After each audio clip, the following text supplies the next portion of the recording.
So without further ado, I want to introduce Marie. She's been through this all as well. Marie joined us in January, not last January, was it the one before that? Was it? No, it was. Yeah, it was 2018. Yeah. So I'll let you tell your story. Right, hello everyone, I'm Marie. I was in your seats this time last year. I've never done any running before, apart from I think once I did a Race for Life with a load of other moms. We did a walk run type thing. I used to play netball at a very low level, so I knew what trainers were and could do a bit of jogging about. A friend saw an advert on Facebook, so we came along together last January. Signed up for the Couch to 5K. I was in the slowest group because I really struggled. The first time we went along, we had the warm-up. I thought, how can people be running for more than a minute? I just couldn't at all. But I did it. I stuck with it. I came along 2 or 3 times a week. I remember Connor saying to me quite early on, right, consistency is the key. So I thought, well, I've got to make sure I do at least 2 runs a week. I followed the programme. I struggled. By about week 5 or 6, my calves had really seized up, and I got shin splints as well. I hadn't followed the strength and conditioning and rollering, the different things that Connor will talk you through, and videos that you can do, and I didn't do a lot of that. Linked to the club, there was a physio, Katie, who was brilliant, and she sorted my calves out. I had deep tissue massage, I had acupuncture, I had cupping like all the divers had, and then after probably a month, 6 weeks, I was okay. Fortunately, there wasn't another group starting. It was too early to start the next one, so I started again in July. Kept a bit of that fitness from back in January and joined again the slowest group, the 6 kilometres an hour group, and I made it that time. I went through. We had a good group. We started off, you have someone that runs along with you, and then you get to know the other people in the group. You find out who's good at reading a map, who's good at timing, who's good at pacing you, and you go along as a group. And then we achieved that in October. We got 5K running non-stop, and it was a brilliant feeling that we'd done a park run. That was one of my motivations for running. I wanted to be able to just put on a pair of trainers, and I can go on a Saturday and do a park run. Then, so a couple of weeks after that, the next block of 10 started. Connor said, you're going to get bored if you stick with just sticking with 5K. So then I signed up for a 10K programme, having only really started in July. Did the 10-week programme again and managed to run. It wasn't slow, it wasn't fast, it was very slow, and it wasn't pretty. I managed to then do a 10K just before Christmas in December. I was third from last in the race, the Western Foot race, but it didn't matter. You're not competing against anyone else. It was feel like you're just competing with yourself, really. You're just trying to get through.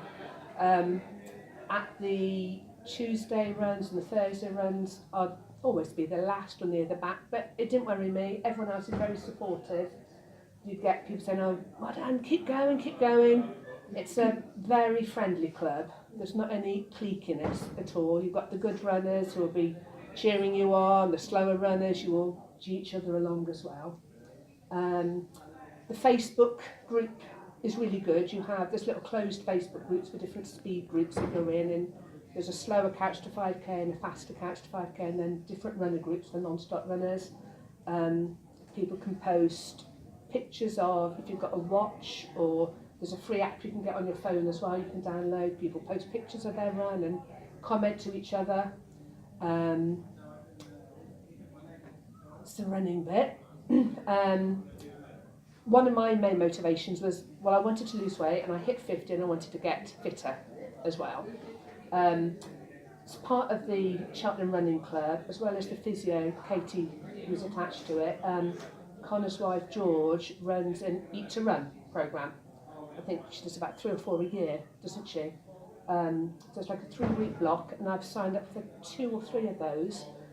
And it's really good because it gives you all that nutrition that you need to fuel your body. So I've changed my way of eating. I've actually lost, I think it's about 2.5 stone since July, just following the programme I'm running, not trying really hard to lose weight, but it's just worked. So that Eat to Run, it's helped me understand about protein and the different things you need and how you need to keep your sugars level as well. But I don't know if George is going to come and do a talk at some point. Yeah, it's a Thursday night. Yeah, really good thing to. I didn't do that at the beginning. I did that later on. I just focused on the running and then to run afterwards. The way it works, you start off with beginners week, where you trial out different speed groups or a walk run if you're doing the Couch to 5k, and then the second week is a challenge week where you have almost timing yourself, seeing how fast you can do a certain distance in. Might be walk, run, and then you try and beat that later in the week, which it's quite challenging to do, but it's a good thing, and you measure it against yourself to do as well. And then a 10-week program starts where you build up bit by bit with intervals on a Tuesday, so you're doing the fast, slow, fast, slow, fast, slow, and that's the whole club do it together, so you're together, but some just go further than you go, and you will get back at the same time. Then a Thursday and a Sunday you have a run that is a walk, run, and the Thursday I always found was a real killer. You're doing it, I'm never going to do it, you panic each week, you've got a little bit more running to do, but you manage it, and then on a Sunday you think, well, why was I so worried about it? I managed it. And you sort of crush it then on a Sunday. But I think everyone in the group found that you think, I'm not going to manage it, I'm just not going to do it. And I remember messaging Connor and saying, I just can't. Won't get there. Yeah, but you do. So I think the club is very friendly. You've got all that communication through Facebook groups as well. I think, as Connor said, but it's the commitment. They're doing something twice a week. Sometimes if you can't come to the club, you can do it on your own as well, because there's routes, or you can plan something yourself as well. But I found the friendliness of people here as well as being brilliant, and sort of trying to have a chat, or I've been more listening to other people because I haven't learned to talk as well. And we might talk for the first couple of minutes and then it's panting as we go through. But it's great. You look forward to meeting up with other people. Oh, yeah, thank you so much. She's done very well. I actually dropped that on her earlier today at like 2:30. Said, Marie, could you do a talk for us, please? And you just recited the outline of the club brilliantly. Thank you very much. Marie, I remember it was lungs for you and calves, wasn't it? Yeah, I just remember the whole body. Marie you could hear her coming from miles away. But now you're not at the back anymore at all. Quite, no. 7.5 group. So we've got our slowest group runs at 6 kilometres per hour. We've got 7 group, and then we've got an 8 group. But you'll be somewhere between a 7.5 and 8. So progressing really well.